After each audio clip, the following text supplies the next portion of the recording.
Sa ngayong araw ito, pumunta tayo sa isang charity event kung saan tayo na-invite sa Yahiro Riders Club sa Barangay Amaya 4, Tansa, Cavite.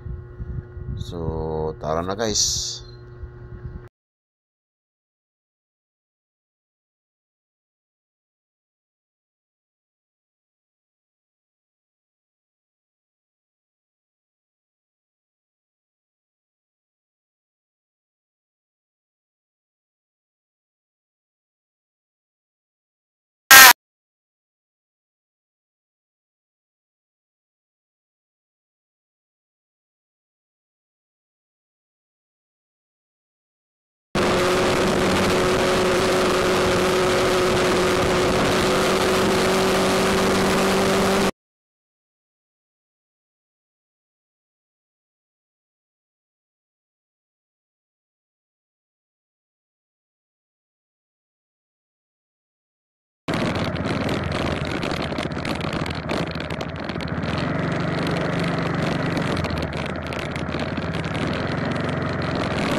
Ngayon guys, dito tayo ngayon sa Amaya, Tansa, Amaya 4, Tansa, Cavite.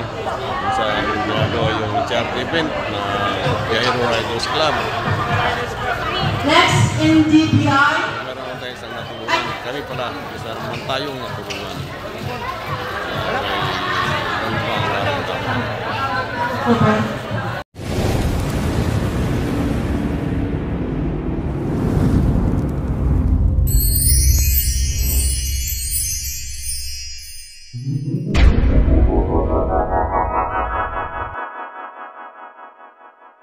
So, dumating na po yung beneficiaries ng Yahiro Riders Club, si Nanay Abilina Chalan. So, nakakaawa naman siya. Kita natin, nakaupo na lang sa wheelchair o sinasakay na lang sa wheelchair o hindi rin siya nakakayodero sa kanyang mga karamdaman.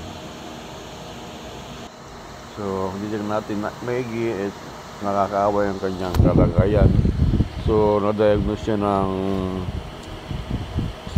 mataas na yung kanyang diabetes, so mellitus diabetes type 2 na yung kanyang diabetes. So, mayroon pa siyang multiple chronic disease, stage 5, secondary to diabetes, chronic kidney disease, and coronary arteries, so may mga bara-bara na ugat na rin.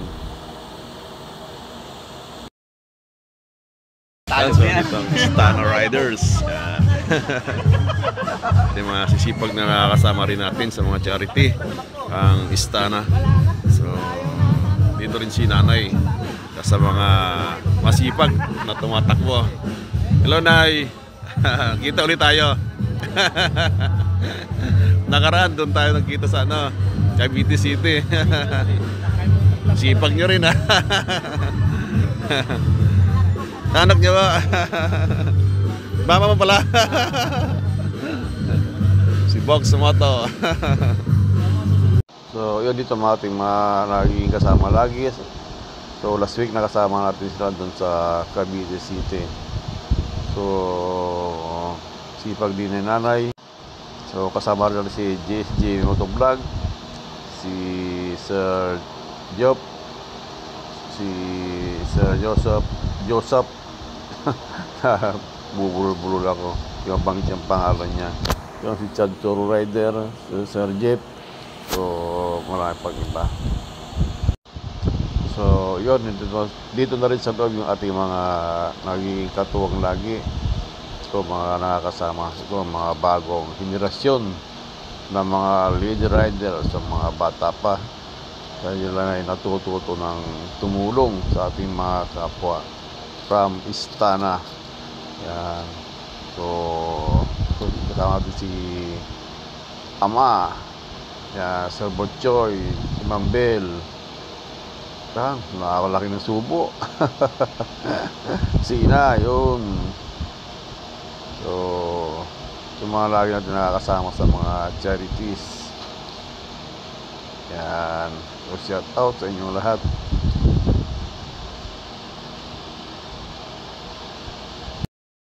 So yun, so nakita natin si legendary Tatay Ikot, the riders from Batangas City.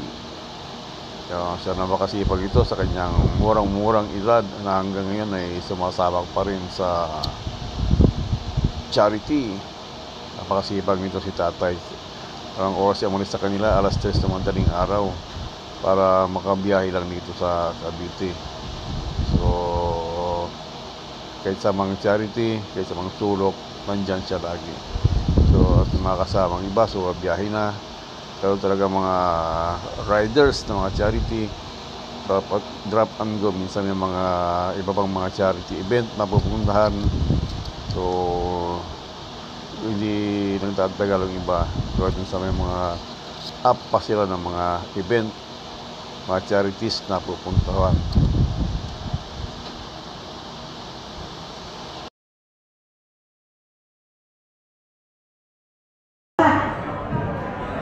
Sana? PSCH? Ano ba to? Saan? Ken? Ken Cow? Ano to? Hindi ko maintindihan. Pasensya na po Sino po ito? Ito ating mga nakasama kanina mga bata ng mga riders. So mga bata pa natutulong na rin sila na tumulong sa ating mga... Wait lang po. Ayan na, habon.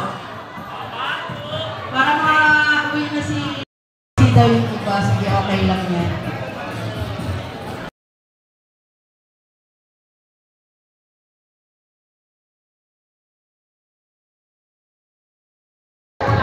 Ako, natakpan si nanay!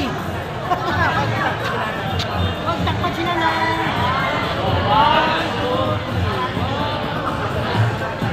Okay, next. BRC, BMC, Legendary. Naglaan. Hindi masyadong nakapag-prepare. May mga trabaho din. So yun ating lipas na official.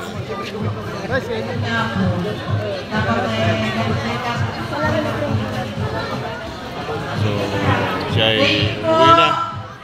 At napagod na rin dito dahil din matagal. Ganon. Sige po. Okay po. Thank you po sa lahat. Sa mga nagmamadali. Ride safe. God bless and thank you po sa pagpunta sa ating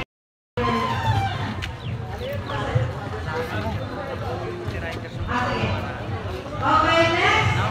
Pero ang nakikita ko marami talaga Batangas. Oo. Batangas.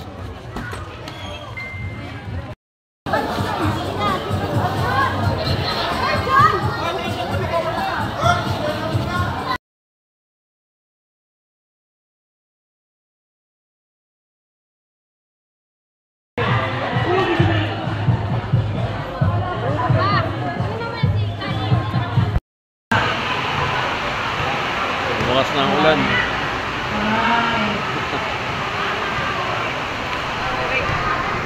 Hello si Orin Solo Rider.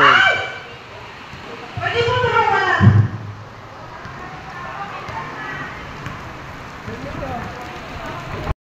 Bukas ang ulan.